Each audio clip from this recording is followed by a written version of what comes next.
നമസ്കാരം. ലളിതാ സഹസ്രനാമം ചർച്ചയിലേക്ക് സ്വാഗതം. 905 നാമം ബൈന്ദവാസന ആണ് നമുക്കിനി ചർച്ച ചെയ്യാൻ. ബിന്ദു പീഠമായിട്ടുള്ളവർ, ബിന്ദു ഇരിപ്പിടമായിട്ടുള്ളവർ. ബിന്ദു എന്ന് പറയുന്ന ശക്തി ഓം എന്ന് പറഞ്ഞാലും ഹ്രീം എന്ന് പറഞ്ഞാലും ഈം എന്ന് പറഞ്ഞാലും ഇതൊക്കെ സംസ്കൃതത്തിൽ എഴുതുമ്പോഴും മലയാളത്തിൽ എഴുതുമ്പോൾ അനുസ്വാരം എന്നാണ് പറയുന്നത്. ഇത് ബിന്ദുവിലാണ് അവസാനിക്കുക. അപ്പൊ ആ മന്ത്രങ്ങളുടെയൊക്കെ ശക്തി എന്ന് പറയുന്നത് ബിന്ദുവിലാണ്. ഓ എന്ന് പറഞ്ഞാൽ അത് മന്ത്രമായില്ല, ഓം എന്ന് പറയണം. അപ്പൊ അത് ബിന്ദുവിൽ അവസാനിക്കുന്നത് കൊണ്ടാണ് അത് മന്ത്രമാവുന്നത്. ഇപ്പൊ യന്ത്രങ്ങളും അതെ, ബിന്ദുവിലാണ് യന്ത്രത്തിന്റെ ശക്തി. ശ്രീചക്രത്തിന്റെ ബിന്ദുസ്ഥാനം എന്ന് പറയുന്നത് എത്രമാത്രം മഹത്തിലാണെന്ന് അതിന് ഉപാസകന്മാർക്ക് അറിയാം. അവർ പറഞ്ഞു കേട്ട് മറ്റുള്ളവർക്ക് അറിയണ്ടാവും. ഇപ്പൊ ബൈന്ദവാസന, ബിന്ദു ആസനമായിട്ടുള്ളവർ, ബിന്ദുവിൽ ഉപവിഷ്ടമായവർ. ഇപ്പൊ ത്രികോണം എന്ന് പറഞ്ഞ ഒരു ബിന്ദു രണ്ടായി ശിവനും ശക്തിയുമായി തിരിയുന്നു. ശിവനും ശക്തിയും ചേർന്ന് സൃഷ്ടി ഉണ്ടാവണം. അധോമുഖമായും ഊർധ്വമുഖമായും രണ്ട് ത്രികോണങ്ങൾ. ശിവൻ അല്ലെങ്കിൽ പ്രകൃതി ശിവനും ശക്തിയുമായി തിരിയുന്ന ഊർധ്വമുഖമുള്ള ത്രികോണവും, ശിവനും ശക്തിയും ചേർന്ന് സൃഷ്ടി ഉണ്ടാകുന്ന അധോമുഖമായിട്ടുള്ള ത്രികോണം. ഈ ഷഡ്കോണാണ് പ്രപഞ്ചം. അല്ലെങ്കിൽ ഉൽപ്പത്തി, പരിണാമം എല്ലാത്തിലും ഈ 6 കോണുകളിലുണ്ടെന്ന്. മൂലപ്രകൃതി പുരുഷനും ശക്തിയുമായി പിരിയുന്നു. ശിവൻ എന്ന് പറയുന്നതല്ല, ശരിക്കും രുദ്രന്മാരിൽ ഒരാളാണ് ശിവൻ എന്നാണ് പറയുന്നത്. രുദ്രൻ എന്നാണ് ശരിക്ക്. നമസ്തേ രുദ്രമന്യവ ഉദോദ ഇഷവേ നമ. രുദ്രനാണ്. എന്താ രുദ്രൻ? രുദ്രൻ അല്ല, രുദ്രനല്ല. രുദ് എന്ന് പറഞ്ഞാൽ സങ്കടമാണ്, കരച്ചിലാണ്, ആ രോദനമാണ്. ദുഃഖം കൊണ്ടും സങ്കടം കൊണ്ടുള്ള രോദനത്തെയാണ് രുദ് എന്നുള്ളത് അതുകൊണ്ട് ഉദ്ദേശിക്കുന്നത്. അതിനെ കടക്കാൻ സഹായിക്കുന്നവൻ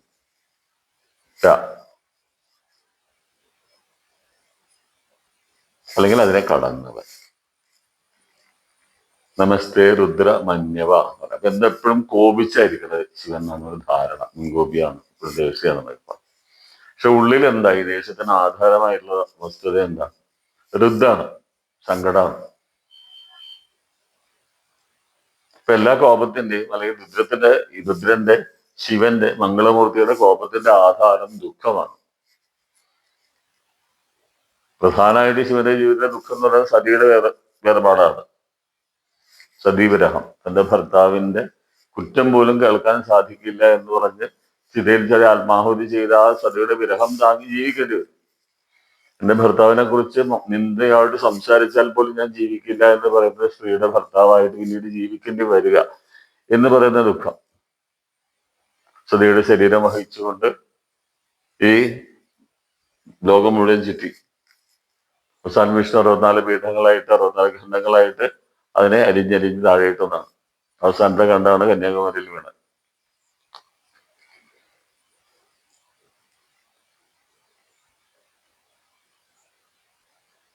രുദ് ദുഃഖത്തെ ത്രാണനം ചെയ്ത കടന്നവന്റെ കോപം. ആ ദുഃഖത്തിന് ഹേതുവായിട്ടുള്ള വസ്തുവിനോടോ വസ്തുതയോടോ കാരണത്തോടോ ഉള്ള കോപം. നമസ്തേ രുദ്ര മന്യവ. രുദ്രന്റെ കോപത്തെ നമസ്തേ, ഞാൻ നമിക്കുന്നു. ഉദോദ ഇഷവേ നമ. അതിന്റെ കൂടെ ആ രുദ്രത്തെ കോൺസെൻട്രേറ്റ് ചെയ്തിരിക്കുന്ന, പോയിന്റ് ചെയ്തിരിക്കുന്ന ആ അസ്ത്രത്തെയും ഞാൻ നമിക്കുന്നു. കാരണം ആ ദുഃഖത്തിന് കാരണമായ വസ്തുവിനോട് ഉള്ള ആ അത്യധികമായ കോപത്തെ വഹിക്കുന്നതാണ് അസ്ത്രം.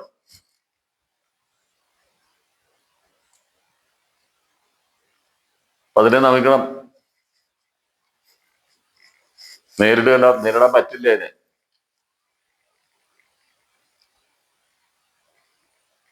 എന്തെങ്കിലും ന്യായം പറയാന്നാൽ അതിനെ നേരിടാൻ പറ്റില്ല. നമസ്തേ അസ്ത്ര ധന്വനെ ബാഹുഭ്യാമുദതേ നമ. ആ അസ്ത്രത്തെ സ്ഥാനത്തെത്തിക്കുന്ന ധനുസിനും വില്ലിനും അത് വഹിക്കുന്ന കരങ്ങൾക്കും ഒക്കെ നമസ്കാരം. കാരണം അങ്ങ് മംഗളമൂർത്തിയാണ്, അങ്ങ് ശിവനാണ്, അങ്ങ് മംഗളത്തിന്റെ ആധാരമായിട്ടുള്ള എന്തോ അതാണ്. അതുകൊണ്ട് അങ്ങ് അങ്ങയുടെ കോപത്തെ അടക്കിയാണ്. കാരണം കോപം കൊണ്ട് മംഗളമായിട്ടൊന്നും ഉണ്ടാവില്ല.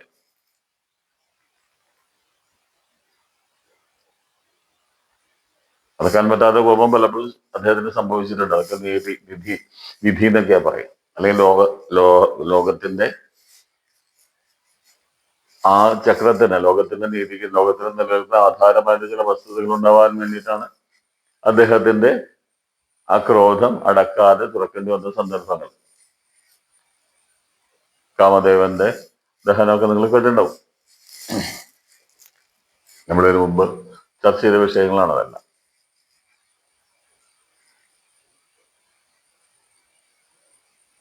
ദേവന്റെ കോപത്തിനെ പോലും നമസ്കരിക്കുകയാണ് ചെയ്യണേ. വിളിച്ചു ഭയന്ന് ഓടുകയല്ല ചെയ്യണേ, അതിനെ എതിർക്കുകയല്ല ചെയ്യണേ, അതിനെ നമസ്കരിക്കുന്നു. നമസ്തേ രുദ്രമന്യവ. കാരണം അങ്ങയുടെ ദുഃഖത്തിൽ നിന്നാണ് ഈ കോപം ഉണ്ടായത് ഞങ്ങൾക്കറിയാം. അങ്ങയെ ദുഃഖിപ്പിച്ചത് കൊണ്ടാണ്. ആരൊക്കെ ദുഃഖിപ്പിച്ചു? ലോകം മുഴുവൻ ഉണ്ടായിരുന്നു, എല്ലാ ദേവന്മാരും. ശിവനല്ലാതെ എല്ലാ ദേവന്മാരോടും ഉണ്ടായിരുന്നു. അവരാരും പ്രതികരിച്ചില്ല. അപ്പൊ ദുഃഖത്തിന് ഹേതുവായിട്ടുള്ളത് എല്ലാവർക്കും തുല്യ ഉത്തരവാദിത്വമാണ്, സമസ്ത ജീവജാലങ്ങൾക്കും.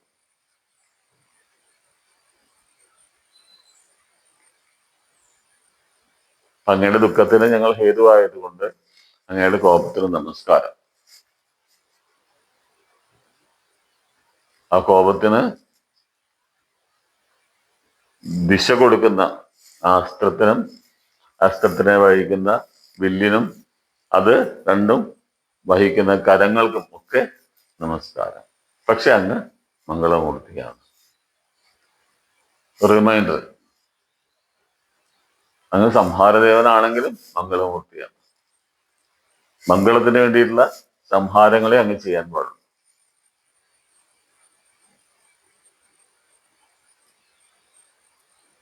ശ്രീരുദ്രം പിന്നെ ഭഗവാൻ എല്ലാമാണ്, ചരാചരങ്ങൾ എല്ലാമാണ്. തസ്കരാണാം പതയേ നമഃ. എല്ലാം ഈ പ്രപഞ്ചത്തിൽ കാണുന്ന എല്ലാം, വൃക്ഷങ്ങളായിക്കോട്ടെ, വൃക്ഷേഭ്യോ ഹരികേശേഭ്യ വൃക്ഷാണാം പതയേ നമഃ. ചരവും അചരവുമായി പ്രപഞ്ചത്തിൽ കാണുന്ന എല്ലാം അങ്ങാണ്. എല്ലാം മംഗളത്തിന് ആധാരമായതാണ്. എല്ലാത്തിന്റെയും പിന്നിലെ വിരഹത്തിന്റെയും വേർപാടിന്റെയും കഥയുണ്ട്.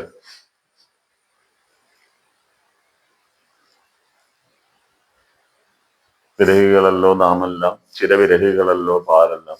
പാരും വാനവും ഉരുളുന്നുരുകുന്നവരും പണ്ടൊരു വിരഹം ചേർത്ത് വിഷാദച്ചൂടാൻ. ഈ സൂര്യന്റെ ചുറ്റും ഗ്രഹങ്ങൾ ഇങ്ങനെ ഭ്രമണം ചെയ്തുകൊണ്ടിരിക്കുന്നത് സൂര്യനിൽ നിന്നും വേർപെട്ടതിന്റെ വിരഹത്തിന്റെ ആ ചൂട് കൊണ്ട് ഇവരെല്ലാം സൂര്യന് ചുറ്റും കറങ്ങിക്കൊണ്ടിരിക്കുകയാണ് എന്നാണ് ഒരു കവിഭാവനയാണ്. ഇപ്പൊ നിങ്ങൾ ശാസ്ത്രത്തിൽ എല്ലാം സൂര്യനിൽ വന്നതെല്ലാം പറയാൻ നിൽക്കണ്ട. ഒരു ഭാവനയാണ്. ഒരിടത്തുനിന്ന് വേർപെട്ട് എല്ലാവരും ആകാശത്ത് ഒന്നിനു ചുറ്റും, ഈ തീക്ക് ചുറ്റും അഗ്നിക്ക് ചുറ്റും കറങ്ങിക്കൊണ്ടേയിരിക്കുകയാണ്. നമ്മളെല്ലാം വിരഹികളാണ്.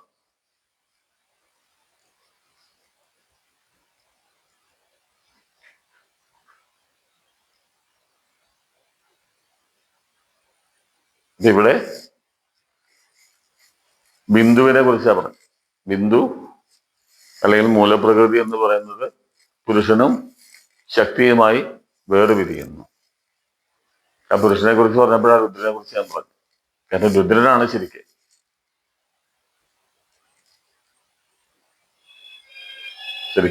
അദ്ദേഹത്തെ രുദ്രനാണ് പറയേണ്ടത്.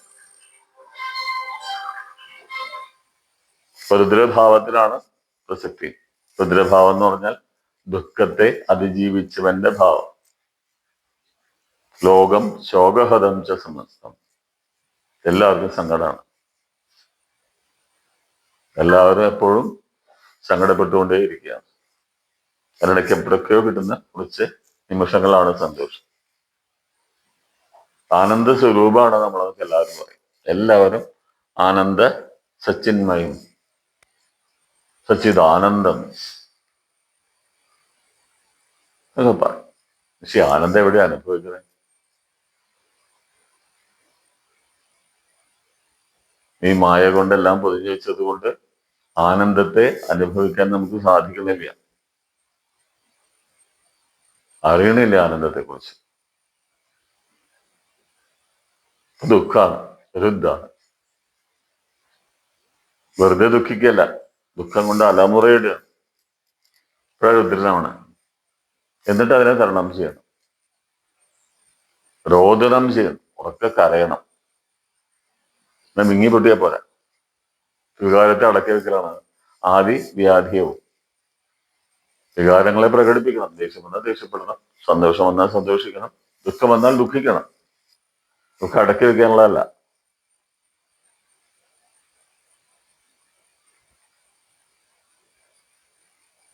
അപ്പൊ മനസ്സ് നിഷ്കളങ്കാവും. നിഷ്കളങ്കമായ മനസ്സിൽ നിന്നാണ് വികാരങ്ങൾ അപ്പുറത്ത് വരും. ദേഷ്യം വന്നാൽ ദേഷ്യപ്പെടും. ഒന്നും വിദഗ്ധന്മാരെന്ത് ചെയ്യും? അതിനൊക്കെ അടക്കി വെച്ച് മറ്റൊരവസരത്തിൽ പുറത്തെടുക്കും.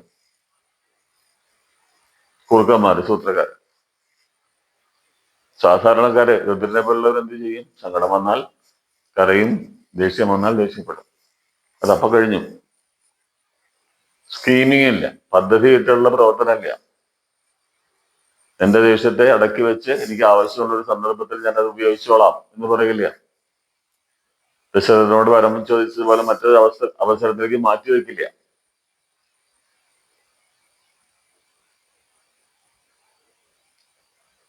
സ്കീമിങ് ആണെങ്കിൽ അപ്പൊ സങ്കടം വന്നാലും സങ്കടം കാണിക്കില്ല, അപ്പൊ ദേഷ്യം വന്നാലും ദേഷ്യം കാണിക്കില്ല, വിരോധം വന്നാലും കാണിക്കില്ല. അതെ അടക്കി വെച്ച് ആവശ്യമുള്ള ഒരു സന്ദർഭത്തിൽ അതിനെ പ്രയോഗിക്കും, തനിക്ക് ഉപകാരപ്പെടുന്ന രീതിയിൽ.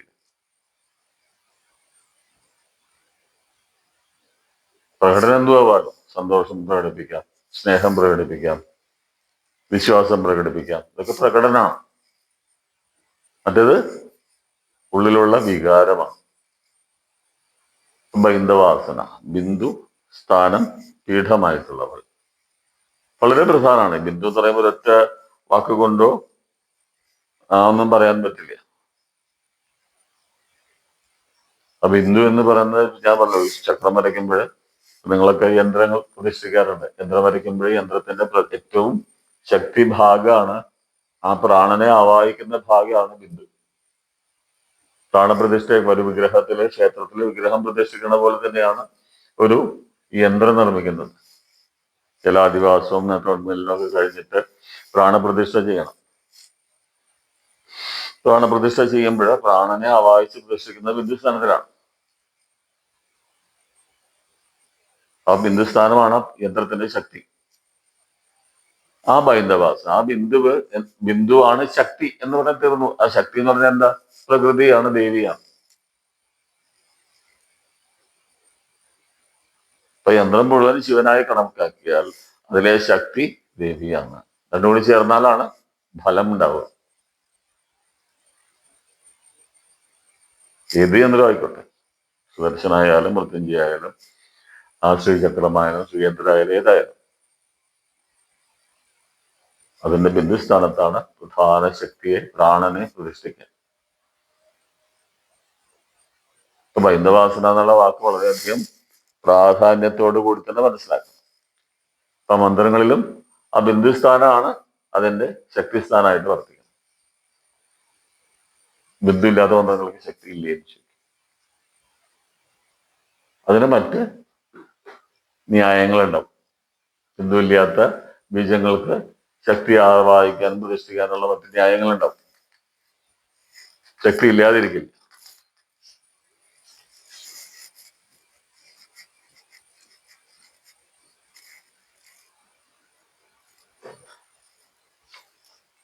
ബിന്ദു ഒന്നേ ഉള്ളൂ.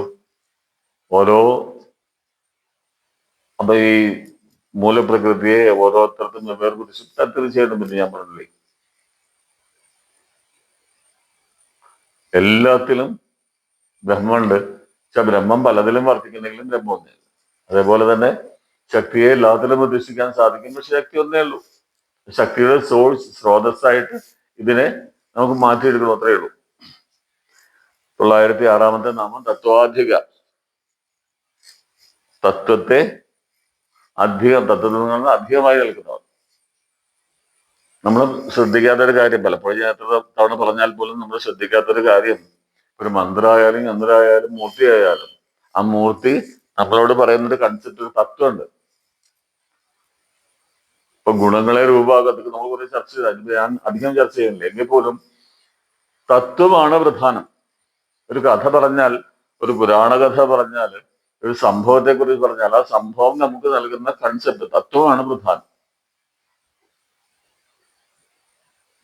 രാമരാവണ യുദ്ധത്തിൽ രാമൻ എന്താണ്, രാവണൻ എന്താന്ന് മനസ്സിലാക്കിയ തത്വങ്ങളെ മനസ്സിലാക്കുമ്പോഴാണ് കഥ മനസ്സിലാവണം. അല്ലെങ്കിൽ രാമായണം കൊണ്ട് ഉപകാരം ഉണ്ടാവണം. രാമായണ മാസത്തിലേക്ക് പ്രവേശിക്കുമ്പോഴുള്ള ഓർക്കുക, ആ രാമായണം കൊണ്ട് നമ്മുടെ ഉള്ളിലെ ഇരുട്ട് മായണം. രാമായണം അത്രയെങ്കിലും ഒരു നിഷ്ഠ മനസ്സിലുണ്ടാവണമെന്ന് വിചാരിക്കും. അധികം ധരിപ്പിക്കണില്ല, അധികം മുന്നോട്ട് നീട്ടിക്കൊണ്ടു പോകണില്ല. കുറച്ച് അനുഗ്രഹങ്ങൾ ദേവി വീണ്ടും തന്നുകൊണ്ടാണ് എനിക്ക് നിങ്ങളുടെ മുന്നിൽ ഇരിക്കാൻ പറ്റുന്നത്. ഇത് കുറച്ചും കൂടി ബാക്കി പറയണം എന്നുള്ളത് കൊണ്ടാണ് ദേവി എന്നെ നിങ്ങളുടെ മുമ്പിൽ വീണ്ടും ഇരുത്തുന്നത്. ഇരിക്കാതിരിക്കാനുള്ള സന്ദർഭങ്ങളൊക്കെ കഴിഞ്ഞു പോയി. 1-2 ആഴ്ച നിങ്ങളുടെ മുമ്പിൽ വരാൻ സാധിച്ചില്ല. ശാരീരികമായ കുറച്ച് പ്രശ്നങ്ങളൊക്കെ ഗംഭീരമായിട്ടുണ്ടായി. എന്തായാലും അതിനൊക്കെ തരണം ചെയ്ത് വീണ്ടും വരാനും ഇരിക്കാനും പറയാനും പറ്റിയത് ദേവിയുടെ അനുഗ്രഹമാണ്. ആ അനുഗ്രഹം എന്നും ഉണ്ടാവട്ടെ. തീർച്ചയായിട്ടും വ്യക്തമായിട്ട് ദേവി എന്നെ അനുഗ്രഹിക്കണമെന്ന് വ്യക്തമായിട്ട് ആ ഒരു ദൃഷ്ടാന്തം ജീവിതത്തിൽ കണ്ട നിമിഷങ്ങളാണ്, കണ്ട ദിവസങ്ങളാണ്. ദേവി എന്റെ കൂടെ തന്നെയാണെന്ന് യാതൊരു സംശയമില്ല എന്ന് പറയാൻ പറ്റുന്ന അനുഭവങ്ങൾ നിറഞ്ഞ ദിവസങ്ങളായിരുന്നു. കുറെ അനുഭവങ്ങൾ, എല്ലാം പറയാൻ സാധിക്കില്ല, നിങ്ങൾക്ക് കേൾക്കേണ്ട താല്പര്യം ഉണ്ടാവില്ല. എങ്കിലും അതിനൊക്കെ തരണം ചെയ്ത് വീണ്ടും വന്നിരുന്ന് ഈ കാര്യങ്ങൾ പറയാൻ സാധിച്ചു എന്നത് അനുഗ്രഹം തന്നെയാണ്. ആ അനുഗ്രഹം ഭാവിയിൽ എല്ലാവർക്കും ഉണ്ടാവട്ടെ എന്ന് പ്രാർത്ഥിക്കുന്നു. നമസ്കാരം.